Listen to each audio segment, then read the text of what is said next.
Hello, how are you doing? Welcome to the podcast, The Coaches Next Door, to this amazing episode that I prepared for you. And what I want to talk to you about today is something that first start with a question that a person sent to me and incredibly became the topic of the week.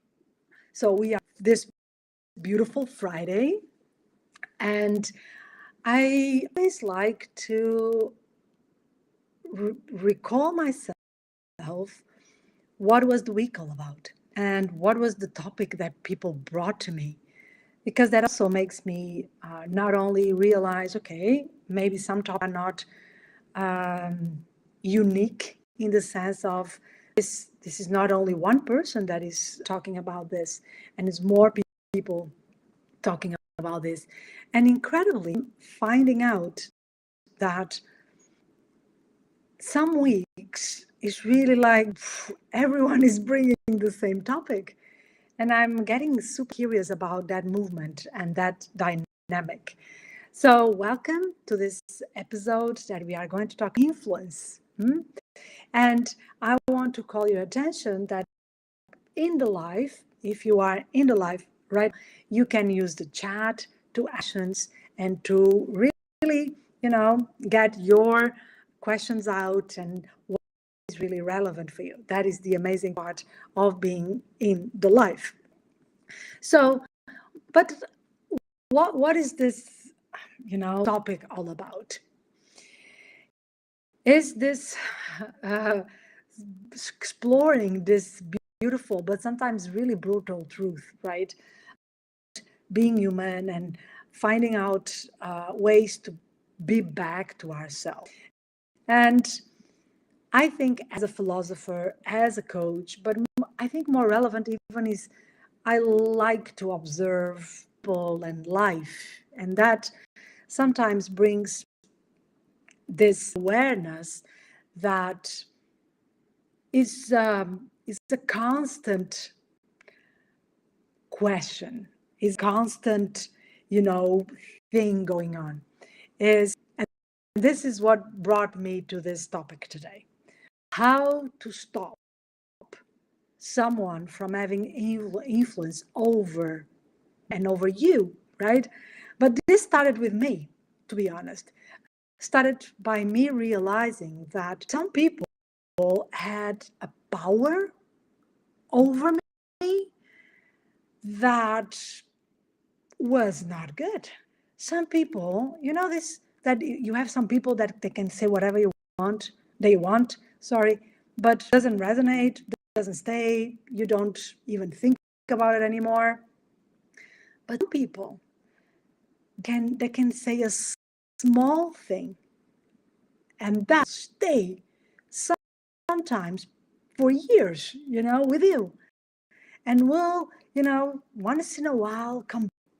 And this can be even someone that you still love, and that even someone that is still in your life in a maybe daily basis. Be a person that you work with, your partner, mom, your dad, your kids, and they have this power, the power of they say something and really enters and really stays, and even sometimes I believe we start believing in whatever they are saying. And if, let me put it this way, if this are things that amplify me, that make me, get my self-confidence up, things that make me trust myself a little bit better or more, that's okay. I will say, bring it. If it's something that puts me down, something that destroys my confidence, destroys even the way that I look to the world. So I start looking to the world, the eyes of that person, not my own. That's the point that maybe we need to think about if we want to keep that influence. And I'm going to, give you a very simple example. I decided some years ago to move to the Netherlands.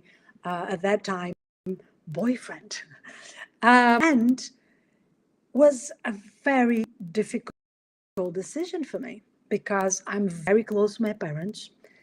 I'm very close with my family. I just adore the the getting together and being close by, help, or sometimes just for fun. I really like that, and they are a big influence in my life. So when I thought, okay, that the Netherlands will be the best place for me to live. I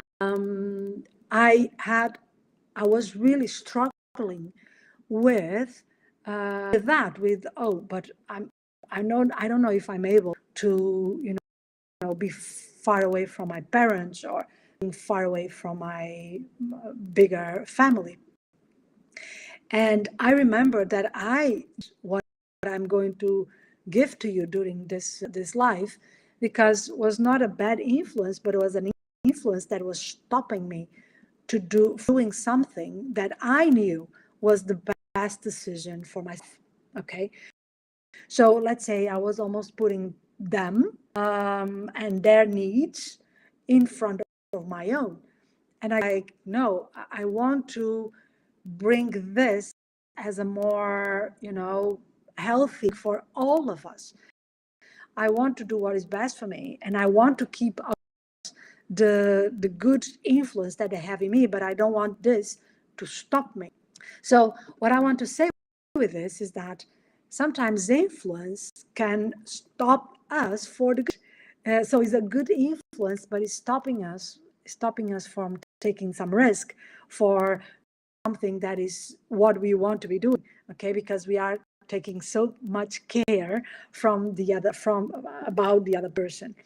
But I also had, of course, like I think all of us, people that said things to me. I really believe them at that time. I really believe them for a while. I really believe them. For instance, I had a teacher, incredibly, my philosophy teacher in the high school, the first year, the 10th year in Portugal. You will never sit in a chair of the university. And for a while, I believed her. You know what? And guess what? I went to not only university, but I was doing philosophy. Oh, how the world is. But for a while, I believed her. And I had another person that at that time I considered a friend. And that's why maybe them.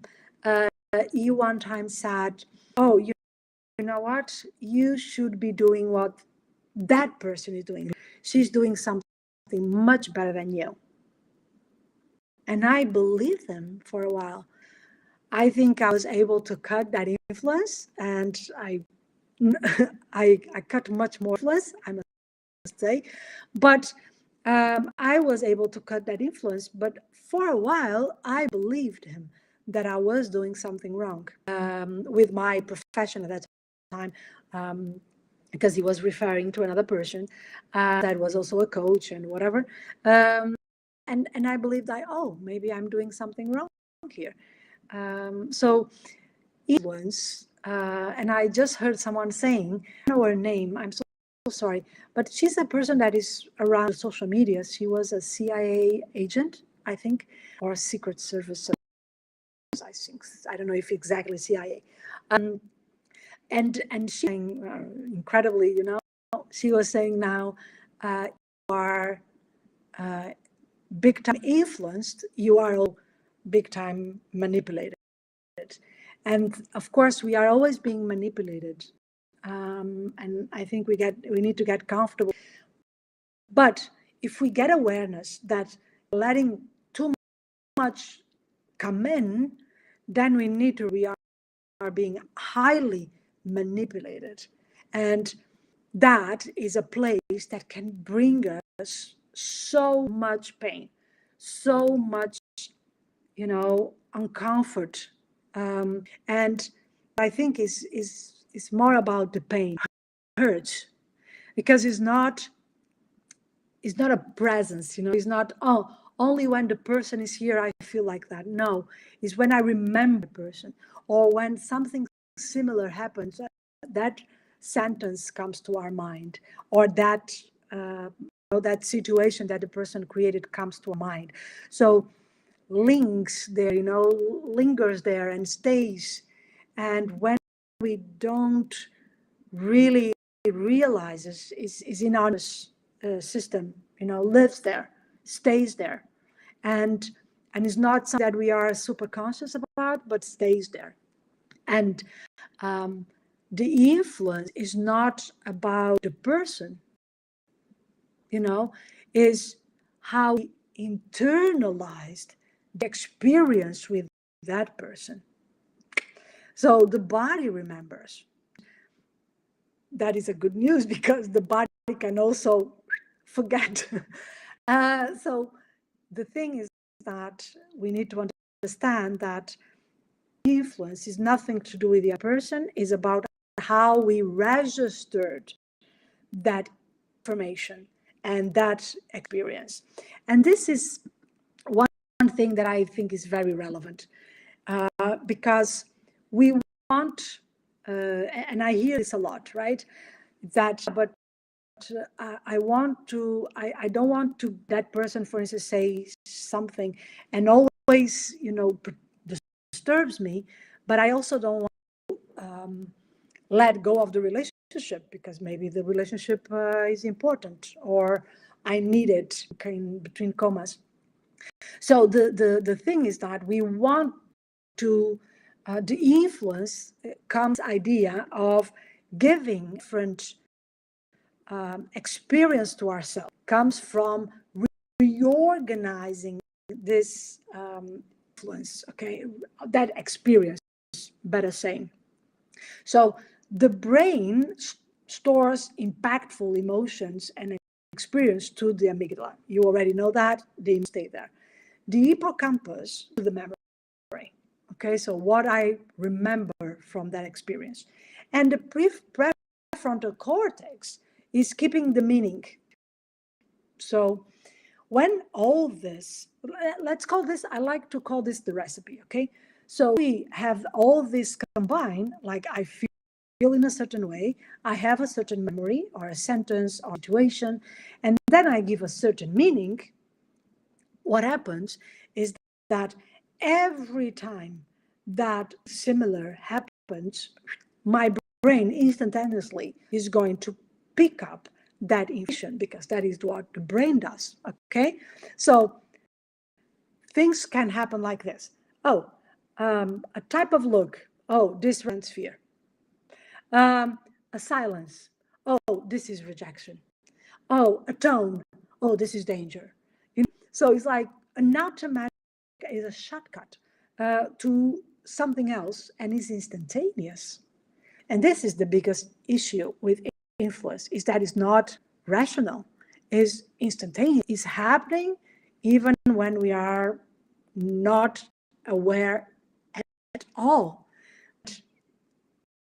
The biggest influence is when not even aware that we are doing what we are doing, right? And the connections that we are creating. And that's sometimes why we need other people from the outside saying, hey, do you realize that every time that this happens, you say this, or you do this, or so what is the meaning there? That's why sometimes we ask this to people. So that's important for us to realize that it's like your brain is predicting again, it's like, oh, I'm going back, and I repeat that. So when you have influence, if positive or negative, okay, it doesn't matter, you are not the same person anymore. So you did something new there, and something new happened. And that's what we need to realize. And that's, yeah, you probably already heard a lot about your peer group matters. Talk about this all the time because that is your you don't you become a different person with the people that you are around because you are going to be influenced by them. Okay, so but we are talking about, again, stopping, you know, the influence of someone without breaking the relationship, deleting, let's say, the story that we have with that person. We just want to cut the influence. And what most part of the times this means is people want to, stop pain, or they want to stop feeling shame or self-doubt because of that influence. They want to stop that. They don't want to stop the person. They don't want to stop, anything else. That the way I feel about what is happening. Yeah. Hello, Anita. I'm picking up the chat now. Oh yeah, your brain. Your brain is a meaning-making machine. Yes, you cannot operate without that. So guess what? And yes, we store a lot of things in our subconscious. I will say, I will ask for everything. Okay, that's why we need really to pay attention. For instance, when people ask me why I'm very picky in the songs that are in the movies that I see, in the books that I read, is because everything is influenced. So if I'm putting myself hearing songs that are all about broken hearts, and I will wear all the time that I felt my heart was broken, and I will become probably sad, and I'm like, yeah, I will become angry, or no one loves me, no one loves truly. No, that was just the songs that you were listening to. Okay, don't believe that. That's why I'm very picky, and sometimes I call the attention of my kids as well. Some things are not to put in front of us, because yeah, guess what? I don't want that. I don't want my subconscious to remember. So be picky. You can be picky because it's going to be said in your subconscious for sure. So when we are talking about this, people want really to stop. I think what sometimes also people want is, I want to claim, my own space. I want to claim my own way of being and thinking, and I want to cut the influence that, for instance, is making me believe that I need to be in a certain way or in a certain form or behave in this or that, So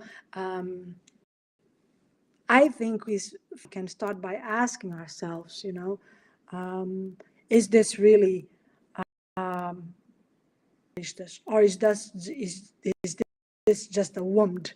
Or that's why sometimes people say, oh, you are always looking for this type of people. That you need to pay attention, because that probably was some influence back then. And I'm seeking for validation or for truth. That's also a question that we can ask ourselves. And remember the person that we were before we even interact, before we met this person. Okay, what was there? Sometimes it's good to recall that, who I was before you told me that, or before you did that to me. Was me, because, like I said, a lot of times they can disturb your own beliefs. And so it's not only, on in the surface. What I want to say is that influence is not on the surface, going to enter your own system and your whole system. So it's going to become a belief. going to start seeing the world with those glasses. Yeah, so pay attention. So I want to give you some practical things for you to stop the influence. But before, I want to ask to the people that are live, if you have any questions or anything that you would like to explore before we go to this practical way of stopping influence. And can be for things that happened in the past so that you realize, wow, I still hear my mom saying this, or I still hear my first boss saying this to me, or whatever, or I still hear the boyfriend that I had, saying this to me. So you can this for things that were in the past, but you can also ask, I don't want to, be open to that influence anymore. One time I remember, and that can be done in a way that's so powerful. I think I told you the story before, but I will tell. I still find it amazing and was with me. So one time I did an exercise because I drink that I don't drink. I was not drinking a lot, but it was my drink of guilty drink. Like I drink this. Sometimes I really fit, but I know that is not the best thing for me. And that was, I'm going to do some publicity, Coca-Cola.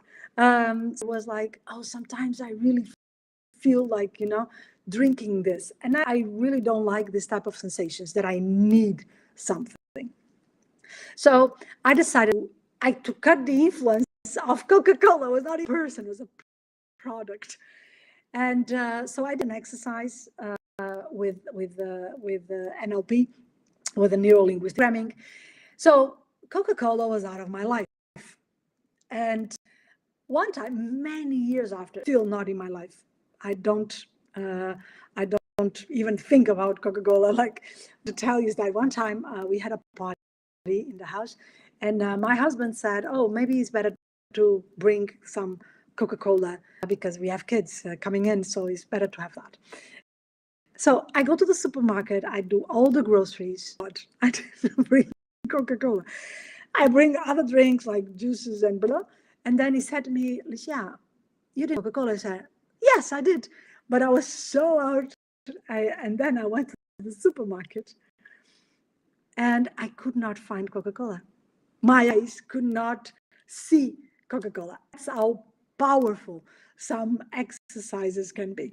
And for instance, I use this a lot when people come to me, when, for instance, they finish a relationship, a romantic relationship, but they still feel, influenced by the ex, her or him. And this is an exercise because sometimes you need to keep the relationship because there's things to deal with, but you don't want that person to influence you anymore. So that's how deep this kind of processes can go. Okay, just to give you a glimpse how far you can take this cutting of influence. Okay, so the first thing that I will ask you to do is to think about an influence of a person or a situation, or even you can choose a product like I did with Coca-Cola, that you really don't want have the influence of. So you don't want that thing to come to you and do this shortcut, like an automatic response. Because what we are talking about is that you are not going to be triggered. How amazing that is, right? So think about that. Think about, you can use a simple thing, then maybe later you can recall do it again, something a little bit more relevant.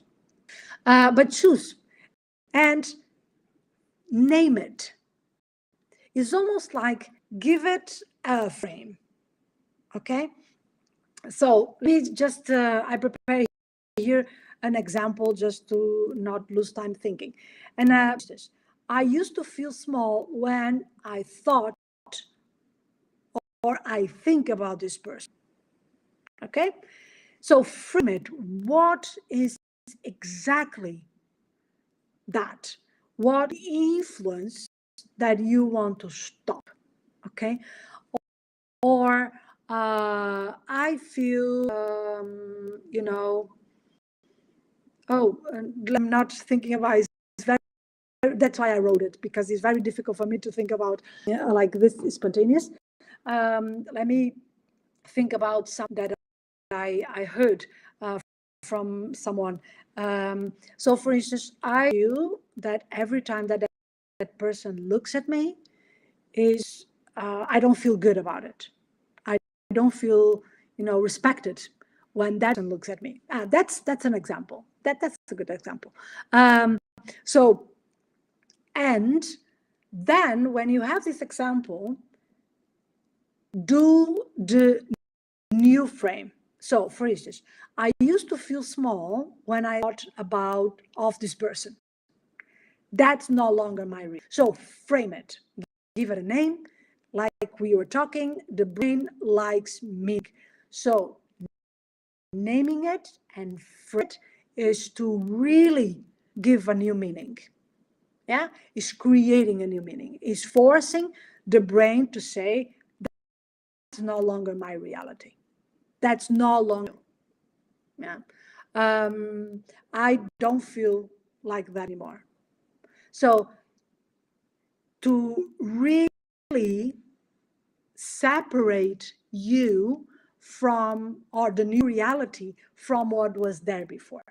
Make sense what I'm saying? So name it. Be precise about what you want to cut. Clear? I hope this is clear. Then, one of the most powerful things is to anchor it in your body. That, like I said, your whatever you kept is a recipe. So your body's involved. Every time that you feel that influence, your body's reacting, is doing something. I'm pretty sure of that. Okay? So, is finding out what your body is doing. I don't know, I get red, or my heart starts pumping, or I feel a thing in my stomach, or I feel tension. I feel like my body's creating a lot of tension, or I lose even I cannot talk. I can't say what I want to say. Whatever. Your body is always doing something when it's under that influence. Find out what that is, what your body's doing. You can think about it, and you can even recall a situation that you were in, that you remember. So go back and say, okay, what was happening with my body? What was the reaction of my body? Because it's a reaction, okay? It's a spontaneous reaction. And when you have that, go to that place, and you can do a lot of things. You can tap that place. I'm going to my shoulder. I have something in my shoulders. So you can tap that place. You can also hold that place, saying, okay, I don't feel like that anymore. So that you keep yourself teaching your body a different reaction. You can even visualize it, saying, I'm safe now. Okay? Like if in the shoulders, I can tap, I can massage, I can even say, I'm safe right now. It's almost empowering you by the verbal and the touch. Okay? We want to show our body that it can be doing something different. Yeah? Another thing that you can be doing is what we call closing open loops. And the most famous thing that you hear, but that is the technical word, closing open loops, is writing. That is the most famous one, right? Write a letter, close the door. You ever heard that? Close that door. Sometimes people say this, close that door, and you think, yeah, if I could, I will. If I could, I will. I sometimes also think that, for instance, closing your eyes and putting that person there or that situation, and with the use of imagination, close or done. Use a key. Use your imagination. Your imagination is also creating all this. So use it for the good. Use your imagination. I love to do that with my clients. Go there and close the door and turn your back to them. Turn your back to the door and start walking away from the door. And you're going to see, do this to my clients. One of the things that most part of them realize is that they are suffering, because this is to say.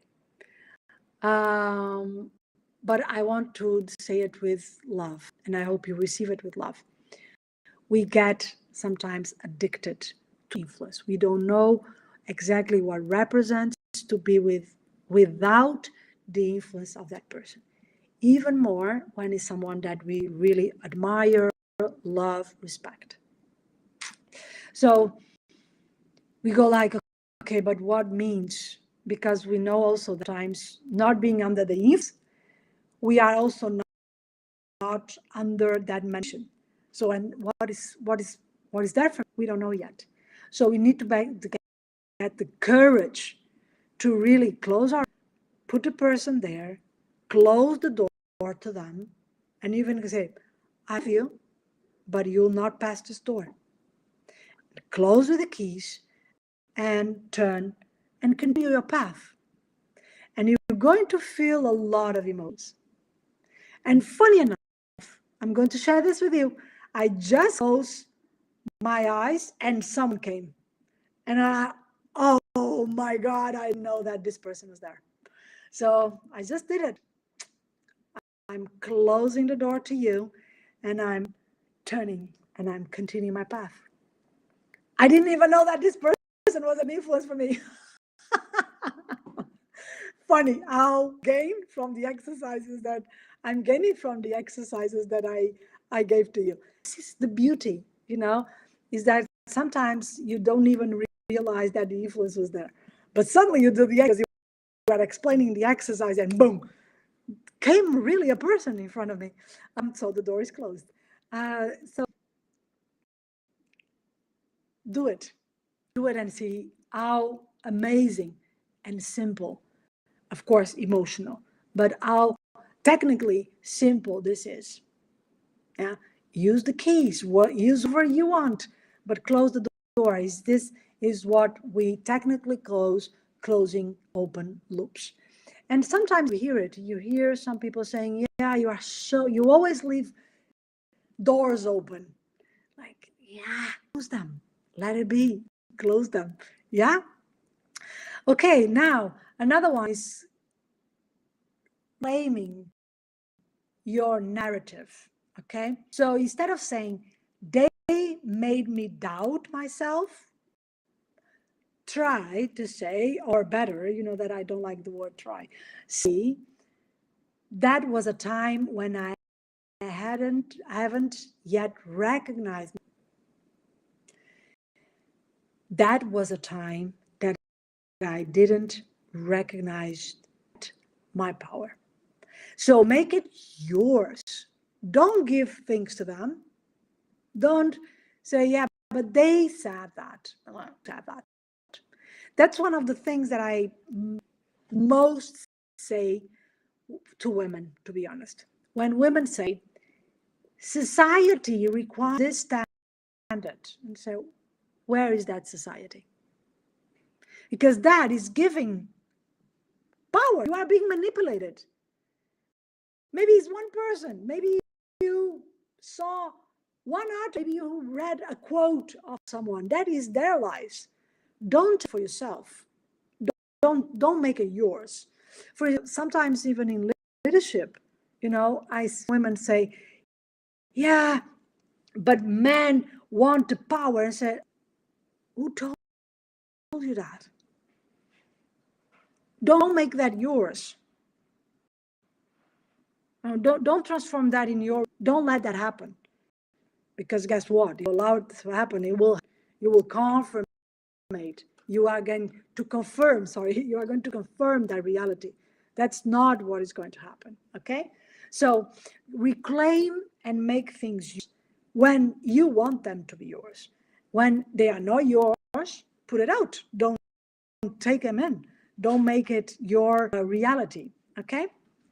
Another thing, for us to finish with this practice, is make new associations.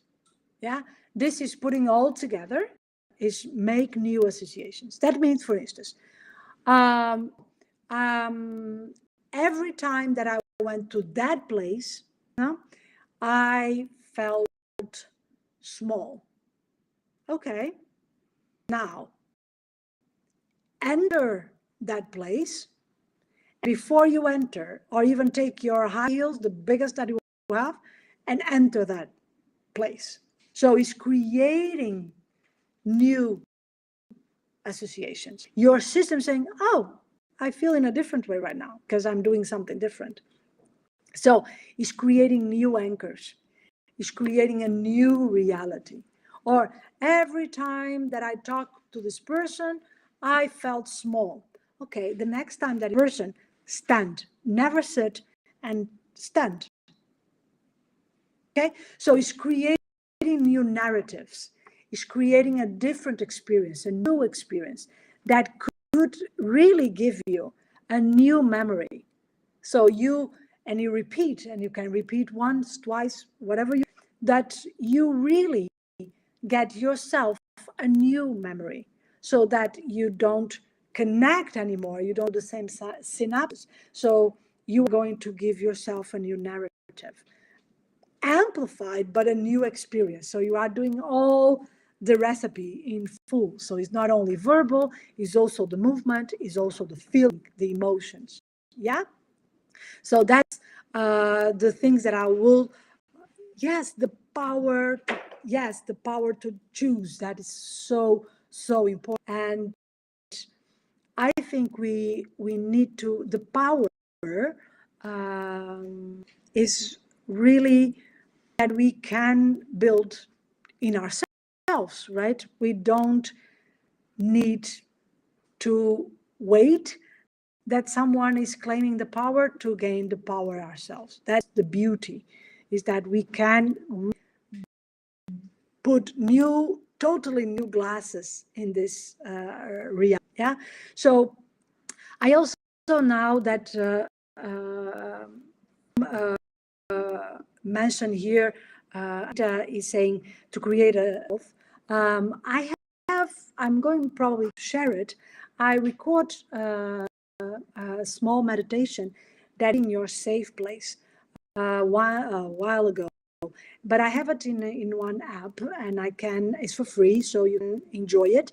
And it's also building up that bubble, that you are inside of that bubble, that you do that bubble for yourself, and it's getting your own safe place, that you can also cut the influence when you create that bubble. Yeah, so that was a good idea. I'm going to share it with you in the comments on I will put it there. Yeah. So one of the things that I want to call your attention is that when you are doing all this, you realize that I'm not putting the other person in any role, right? I'm not putting the situation there in terms of giving power to the situation. So it's not that you stop caring. It's not that you stop, let's say, let's keep the word caring. Not that you are stopping caring, but you are stopping taking in. You are stopping, like you see it out there, but you don't put it in. You don't eat it, and it's like, oh, I still see it. I can still care about it, but I will not take it in. And that is one of the most important things, is that you don't react anymore. Yeah, in an automatic way. You are not reactive. And that's power. That is the power of decision. That is the power of you doing you. okay, and being more self-aware, where and what glasses do you want to put to the world and to other people? Yeah. So influence ends not when you erase someone from your memory, yeah, but is you remember them, but they don't come with the same power. You can think about them, even be with them, but they don't own anymore. So that is when you really know that you cut that influence. It's not a lot nice to forget them, no, because that is still power. You need to forget them. And most part of the times that doesn't work so well. So it's much more about you don't have power over me. You don't own me. Yeah. So that's what I would like to end with. And if this episode resonated with you, share it. And if you hear someone complaining about that they feel like someone is having influence that they don't appreciate, share the episode with them. Because I think when we are aware of the influence and when we stop the influence that doesn't serve us, we will also be doing better to other people. We also will bring up influence with more intentionality. So we will bring the influence that is more positive for us, for others. So I hope you enjoy this episode. I hope you do the exercises again. You know, the episode is available still in YouTube, so you can hear it again, do the exercises again, and bring your own power back. That's the most beautiful thing that you can be doing for yourself and for all of us. Believe me, I love to see people in power, because when people are, taking the decision, they are also more accountable. So you can say, hey, you decided for that. You took that decision. So what do you want to do now? So it becomes everything so much more clear than people just reacting around. So take care of yourself, enjoy your weekend if that is the case. And we see each other. And if you have any questions, reach out. Take care of yourself. Bye.